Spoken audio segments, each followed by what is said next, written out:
अस्सलाम वालेकुम। आज की इस वीडियो में हम कोऑर्डिनेट ज्योमेट्री का एक अहम क्वेश्चन सॉल्व करेंगे।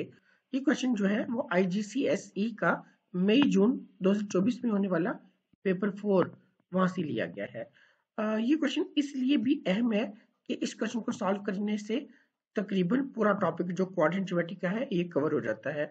पहले पार्ट में मिड पॉइंट का कॉन्सेप्ट है, फिर लेंथ डिस्टेंस फार्मूला हमने समझना है कि वो कैसे लगाएंगे। अ, फिर इसमें ये है कि अगर आपके पास क्वेश्चन ऑफ लाइन गिवन है तो उसका ग्रेडियंट कैसे मालूम किया जाएगा। और फिर अगले पार्ट में अगर ये लाइन एक्स वाई एक्सिस को कहाँ पे कट करती है वो पॉइंट आपने मालूम करना है। फिर इसमें आपने इक्वेशन ऑफ लाइन मालूम करनी है जो कि गिवन लाइन के परपेंडिकुलर हो और वो इस पॉइंट से पास करती हो। इन सब को करने के लिए जो चीज़ आपको पता होनी चाहिए वो क्या है, वो एक तो मिड पॉइंट का फार्मूला है और दूसरा दो पॉइंट्स के दरमियान डिस्टेंस कैसे मालूम करेंगे वो इस फार्मूले से। और इसको हम ये भी कह सकते हैं कि जो लेंथ है एक लाइन सेगमेंट की वो कैसे मालूम करेंगे, तो वो ये फार्मूला आपके पास।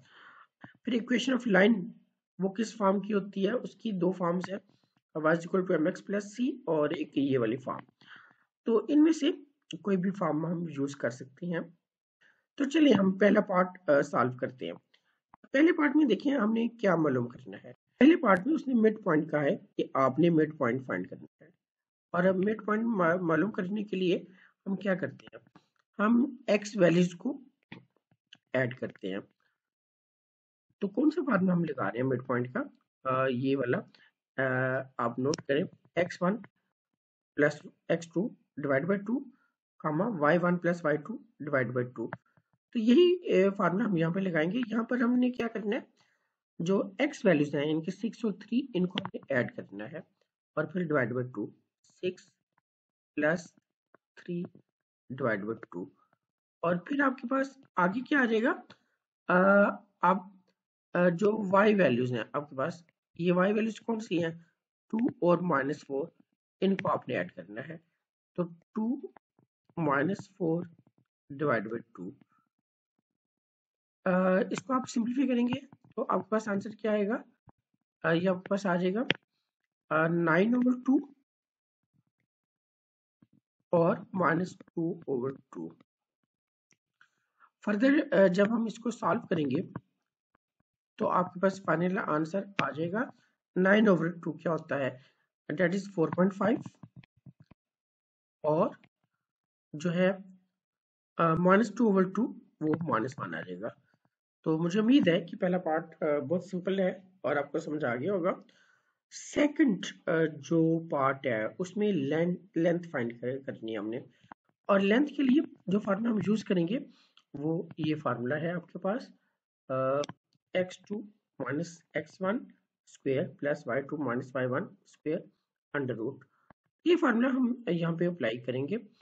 तो इसके लिए अगर आप देखिए डिस्टेंस के लिए तो हम लिखेंगे d is equal to x values आपके पास 6 और 3, इनको माइनस कर दें। 6 माइनस 3 का स्क्वायर प्लस, अब y वैल्यूज को माइनस करते हैं, इनके 2 और -4। तो ये आपके पास आपने लिखना है 2 -4 इसका स्क्वायर और फिर आपने इसका रूट आप लिख लेंगे। 6 -3 आपके पास आ जाता है 3 स्क्वायर। 2 प्लस 2 -4 प्लस हो जाएगा 2 plus 4 that is 6 square under root.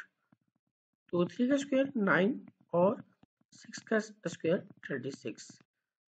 तो ये आपके पास क्या आंसर आ जाता है 45 स्क्वायर रूट। कैलकुलेटर से आप इसकी वैल्यू फाइंड कर लें तो 6.708 आपके पास लेंथ आ जाएगी और इसको आप लिख सकते हैं 6.71। नेक्स्ट पार्ट आपके पास है, एक इक्वेशन ऑफ लाइन गिवन है 4x plus 3y minus 12 is equal to 0। ये एक लाइन की इक्वेशन है और इसका आपने ग्रेडियंट मालूम करना है। अब देखिए जो इक्वेशन ऑफ लाइन होती है वो किस फॉर्म की होती है? इक्वेशन ऑफ लाइन की फॉर्म होती है y is equal to mx plus c। ये हमारे पास इक्वेशन ऑफ लाइन है और यहाँ पर ये जो m होता है ये ग्रेडियंट को रिप्रेजेंट करता है। मतलब ये है कि अगर हम इस इक्वेशन को रीअरेंज कर लें और y को सब्जेक्ट बना लें तो जो x का कोफिशिएंट होगा वो ही हमारा ग्रेडियंट होगा। तो आइए हम इसको रीअरेंज करते हैं। तो यह सबसे पहले आप ऐसा करें कि 3y is equal to -4x plus 12। y को क्योंकि हमने सब्जेक्ट बनाना है तो now dividing both side by 3। तो ये हर एक टर्म को 3 से डिवाइड कर दें। -4/3x plus 12/3। तो आपके पास फाइनल आंसर आ जाएगा -4/3x प्लस 3 4 द 12 होता है तो यहाँ पर आपके पास 4 आ जाएगा। अब देखिए जो x का कोफिशिएंट है इस x का कोफिशिएंट वो क्या है? -4/3 और यही हमारा ग्रेडियंट है। तो ये हमारे पास जो ग्रेडियंट है इस लाइन का वो हमारे पास -4/3 आ गया है। नेक्स्ट पार्ट है कि तीसरे पार्ट में हमने क्या करना है। तीसरे पार्ट में जो लाइन L है वो बता रहे हैं कि वो y एक्सिस को कट करती है और उसके कोऑर्डिनेट्स हमें चाहिए। तो कोऑर्डिनेट्स मालूम करने के लिए आप एक हल्का सा डायग्राम बना लें। ये मैं समझाने के लिए कर रहा हूँ। तो सपोज करें कि कोई लाइन जो इसको इंटरसेक्ट करती है, अगर इस तरह से लाइन इंटरसेक्ट करती है तो ये इसका ये वाला पॉइंट जो है तो यहाँ पे x की वैल्यू हमेशा आपके पास 0 होगी और y की वैल्यू कुछ ना कुछ होगी और वो y की वैल्यू क्या होती है? c, जो कि इस फॉर्म में यहाँ पे लिखा होता है। तो एक सिंपल आंसर तो ये हो सकता है कि इसमें जो c की वैल्यू है वो आपके पास 4 है। लेकिन हम इसको डिफरेंट मेथड से भी सॉल्व करेंगे। एक बात तो क्लियर है कि x आपके पास 0 है और y आपके पास ये 4 है अगर आप इस फार्मूले को समझते हैं तो। लेकिन हम इसको दूसरे मेथड से भी करेंगे। दूसरा मेथड ये है कि आप इस ओरिजिनल इक्वेशन में इस इक्वेशन में x को 0 पुट कर दें। तो चलिए अब हम ये देखते हैं कि इसमें अगर हम x को 0 पुट कर दिया तो y की वैल्यू क्या आ जाती है। ये इक्वेशन आपके पास लिखी हुई है 4x plus 3y minus 12 is equal to 0। तो x की वैल्यू अब हम इसमें 0 पुट करेंगे तो इसको सिंपलीफाई जब हम करेंगे तो ये हमारे पास 3y minus 12 is equal to 0 बनता है। 3y इज इक्वल टू 12 और अगर आप इसमें y को सब्जेक्ट बनाएं तो मतलब दोनों तरफ 3 से डिवाइड कर दें और अब अगर आप इसमें y को सब्जेक्ट बनाएं तो ये आपके पास 12/3 आता है जो कि कैंसिल होने के बाद 4 बन जाता है। तो मतलब जो कोऑर्डिनेट्स हैं वो 0 और 4 बनेंगे और वो आपके पास ये आंसर आ जाएगा 0,4। अच्छा ये इस तीसरे पार्ट में वो क्या कह रहा है? तीसरे पार्ट में वो कह रहा है कि एक जो लाइन है L, सपोज करें ये लाइन L है, कह रहे कि एक और लाइन है जो बिल्कुल इसके परपेंडिकुलर है। सपोज करें कि ये लाइन इसके परपेंडिकुलर है और इस लाइन का नाम P है। तो आपने इस P लाइन की इक्वेशन मालूम करनी है और इसके बारे में एक और बात कही है कि ये वाली जो लाइन है वो 6,5 से पास करती है। तो यानी कि इस लाइन के ऊपर कहीं ना कहीं एक पॉइंट ये वाला होगा और इसके कोऑर्डिनेट्स हम लिख लेते हैं 6, 5। अब हमारे पास जो ग्रेडियंट है इस लाइन का लाइन L का वो हम फाइंड कर चुके हुए हैं जो कि ये है -4/3। ये हमारे पास लाइन L का ग्रेडियंट है। तो लाइन L का ग्रेडियंट जब हमारे पास हो तो उसकी हेल्प से हम इजीली दूसरी लाइन का ग्रेडियंट मालूम कर सकते हैं। तो इसका ग्रेडियंट आपके पास -4/3 है। एक ऐसी लाइन जो दूसरी लाइन के परपेंडिकुलर हो तो उसका ग्रेडियंट वो नेगेटिव रेसिप्रोकल होता है। तो आप सिंपली इसका नेगेटिव रेसिप्रोकल ले लें, इसको हम डैश कह लेते हैं, और जब इसका नेगेटिव रेसिप्रोकल लेंगे तो वो 3/4 आ जाएगा। तो ये जो लाइन P है इसका ग्रेडियंट 3/4 है। इसके ग्रेडियंट को समझने के लिए आप यूं भी कर सकते हैं कि m और जो ग्रेडियंट दूसरी लाइन है m डैश, इनका जो प्रोडक्ट होता है वो -1 होता है। तो हम ये चाहें तो ये फार्मूला भी यूज कर सकते हैं दूसरी लाइन का ग्रेडियंट मालूम करने के लिए, जो कि हमारे पास 3/4 आ गया है। अब इक्वेशन ऑफ लाइन चाहिए, तो इस इक्वेशन ऑफ लाइन के लिए हम इन दोनों में से कोई एक फार्मूला यूज कर सकते हैं।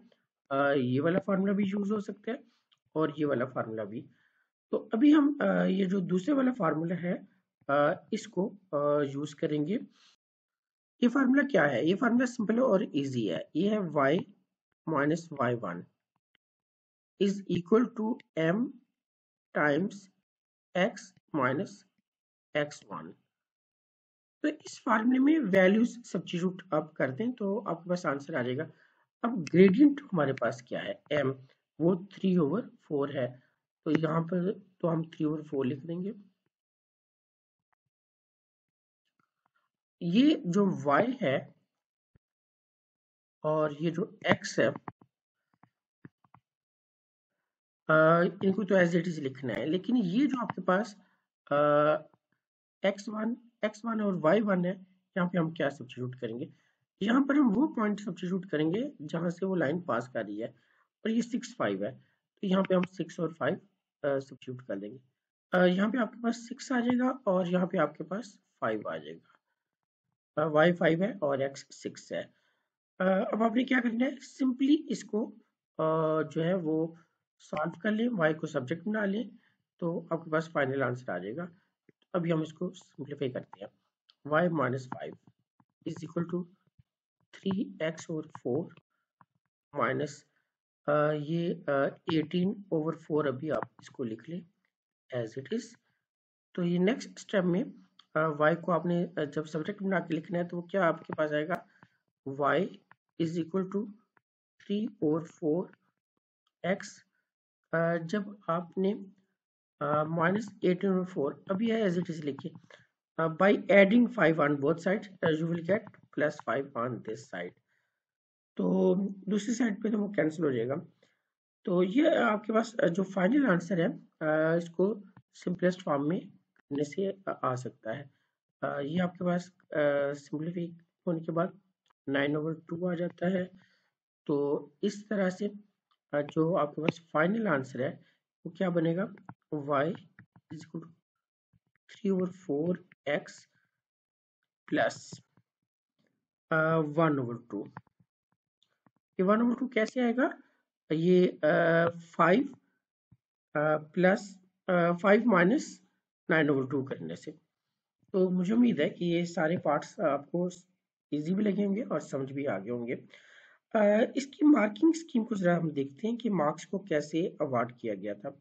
और जो पहला पार्ट है वो 2 नंबर का क्वेश्चन था। एक नंबर एक्स कोऑर्डिनेट से कैलकुलेट करने का और एक नंबर वाई को सही कैलकुलेट करने का।